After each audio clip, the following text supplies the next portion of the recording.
संबंध। पूर्व श्लोकों में भगवान ने समस्त विश्व को अपना स्वरूप बतलाया, फिर यज्ञों द्वारा की जाने वाली देव पूजा को प्रकारांतर से अपनी पूजा बताकर उसका फल आवागमन के चक्र में पड़ना और अपने अनन्य भक्त की उपासना का फल उसे अपनी प्राप्ति करा देना कैसे बताया। इस पर कहते हैं, ये प्यन्य देवता भक्ता यजन्ते श्रद्धयान्विता तेऽपि मामेव कौन्तेय यजन्त्य विधि पूर्वकम्। हे अर्जुन, यद्यपि श्रद्धा से युक्त जो सकाम भक्त दूसरे देवताओं को पूजते हैं वे भी मुझको ही पूजते हैं, किंतु उनका वह पूजन अविधि पूर्वक अर्थात अज्ञान पूर्वक है। प्रश्न, श्रद्धयान्विता का क्या अभिप्राय है तथा यहाँ इस विशेषण का प्रयोग किस लिए किया गया है?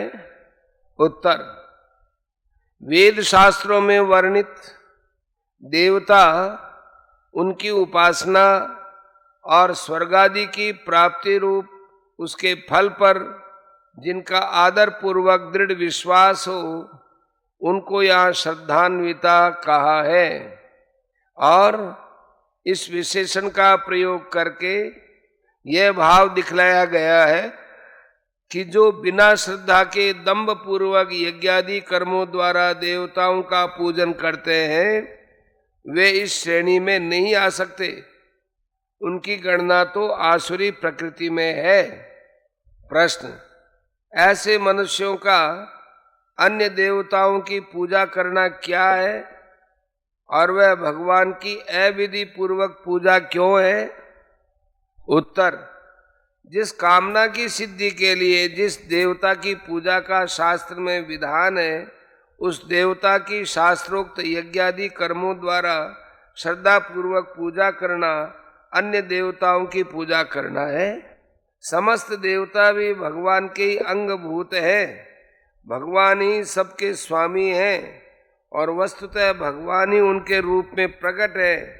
इस तत्व को न जानकर उन देवताओं को भगवान से भिन्न समझकर सकाम भाव से जो उनकी पूजा करना है यही भगवान की अविधि पूर्वक पूजा है।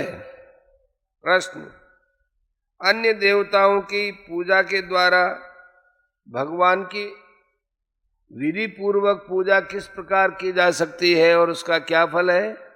उत्तर, अन्य देवता भी भगवान के ही अंगभूत होने के कारण सब भगवान के ही स्वरूप है ऐसा समझकर भगवत प्राप्ति के लिए निष्काम भाव से उन देवताओं की शास्त्रोक्त प्रकार से श्रद्धा पूर्वक पूजा करना उन देवताओं की पूजा के द्वारा भगवान की विधि पूर्वक पूजा करना है और उसका फल भी भगवान की ही प्राप्ति है।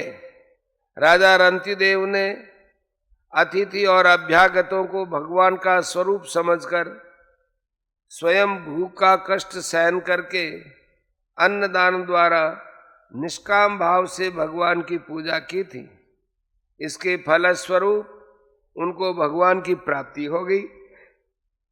इसी प्रकार कोई भी मनुष्य जो देवता, गुरु, ब्राह्मण, माता पिता, अतिथि, अभ्यागत आदि समस्त प्राणियों को भगवान का स्वरूप समझकर भगवान की प्रसन्नता के लिए उन्हीं की आज्ञा के अनुसार उन सब की सेवा आदि का कार्य करता है, उनकी यह सेवा विधि पूर्वक भगवान की सेवा होती है और उसका फल भगवान की प्राप्ति ही होता है।